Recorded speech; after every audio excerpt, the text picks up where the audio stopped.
ওই দিন এক জায়গায় আমার এক যুবক প্রশ্ন করছে কাগজে, হুজুর ডাইন পাও আল্লাহ বানাইছে, বাম পাও আল্লাহ বানাইছে, তো মসজিদে ডাইন ফাদা ঢুকতে হইবা, টয়লেটে বাম ফাদা ঢুকতে হইব, এটা রহস্যটা কি? দণ্ড এই আল্লাহরই বানানো পা। প্রশ্ন করছে এক যুবক। কারণ আমি উন্মুক্ত সুযোগ দিই যে যে প্রশ্ন, কিন্তু আবল তাবল প্রশ্ন আমি গ্রহণ করি না। ওই দিন এক জায়গায় প্রশ্ন করছে, হুজুর নূহ নবীর নানির নাম কি আছে? আমি কি, আরে বাবা রে, হ্যাঁ নূহ নবীর নানির নাম জানতো? হ্যাঁ মুন্ডা কি চাইছে কর, হ্যাঁ পণ্ডিতের একটা সীমা রেখা আছে।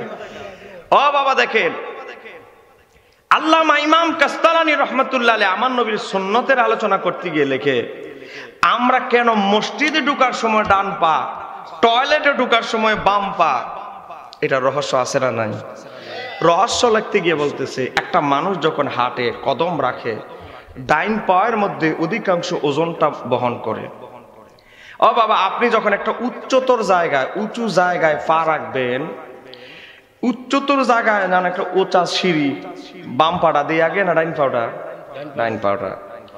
আমরা উঁচু কোনো জায়গায় গেলে ডাইন পাটা দিই, তো ডাইন পাটা দেওয়ার কারণে ডাইন পায়ের উপরে আমাদের শরীরের ওজনের 70% ওজন ডাইন পায়ে চলে যায়, অধিকাংশ ওজনটা ডাইন পায়ে চলে যায়। তা আমরা মসজিদে যদি যাই, মনোযোগ,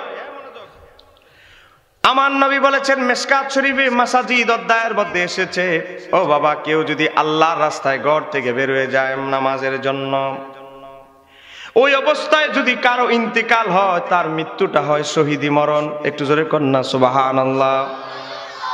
ও বাবা, আমরা যখন মসজিদে নামাজ পড়ার জন্য আল্লাহর রাস্তায় ঘর থেকে বের হয়ে যায়, ও বাবা আপনি যদি ডাইন পা দিয়ে মসজিদে ডাইন পাটা রাখলেন, মনোযোগ সূক্ষ্মভাবে কথাগুলো শুনবেন, ডাইন পাটা মসজিদে দিলেন, সালাতু সালাম পরে দোয়া পরে ডাইন পাটা দিলেন, এই মুহূর্তে যদি আজরাইল চলে আসে, আপনার হায়াতের জিন্দেগি যদি খতম হয়ে যায়, এই জায়গায় শেষ হয়ে যায়, আপনি যে ডাইন পাওটা মসজিদে দিলেন, ডাইন পাওটা মসজিদে রাখার কারণে আপনার দেহটা, যেহেতু ডান পাওটা মসজিদের ভিতরে, দেহের অধিকাংশ ওজনটা যেহেতু ডান পায়ে চলে এসেছে, তাহলে আপনার দেহটা, আপনার লাশটা মসজিদের ভিতরে পড়বে।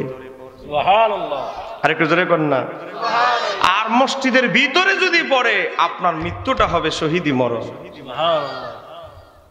ও বাবা, আপনি যদি টয়লেটের মধ্যে, পায়খানার মধ্যে মরেন, ওই নাপাক খারাপ কোয়ালিটির মানুষেরা, ওই গোলাম মোহাম্মদ কাদিয়ানি টয়লেটের মধ্যে মরছে, খারাপ লোকরা টয়লেটের মধ্যে মরে, আমার নবী চিন্তা করলো, আমার উম্মতের যদি হায়াতের জিন্দেগি শেষ হয়ে যায়, সে টয়লেটে গিয়েছে, ওয়াশরুমের মধ্যে টয়লেটে গিয়েছে, সেই জায়গায় যদি আমার উম্মতেরা ডাইন পা দেয়, তাহলে রুটা যদি আজরাইল নিয়ে যায়, তার দেহটা পড়বে টয়লেটের উপরে।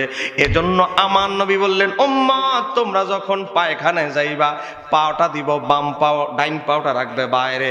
ডাইন পাওটা বাইরে রাখার কারণ হচ্ছে, ডান পা যেদিকে শরীরের বেশিরভাগ ওজন সেদিকে, তোমার মাউত যদি এসে যায়, আজরাইল যদি তোমার রুটা কবজ করে ফেলে, ডান পাটা বাইরে থাকার কারণে তোমার দেহটা ওয়াশরুমে টয়লেটে পড়বে না, পড়বে টয়লেটের বাইরে। জোরে কর না, একটু জোরে কর না সুবহানাল্লাহ। আমরা হয়তো মনে করি ডাইন পা ওটা আল্লাহ বানাইছে, বাম পা ওটা আল্লাহ বানাইছে, একটা দিয়ে ঢুকলি হইছে। কথা কন না কেন? আমাদের অনেক যুবকদের ব্রেনের মধ্যে এই খেলা খেলে, কার বাম পাও আর ডাইন পাও একটা উইলি হইলো। কথা কন না কেন? ঠিক কিনা? সাবধান, আমার নবীর সুন্নতকে অবহেলা করা যাবে? জোরে বলেন যাবে?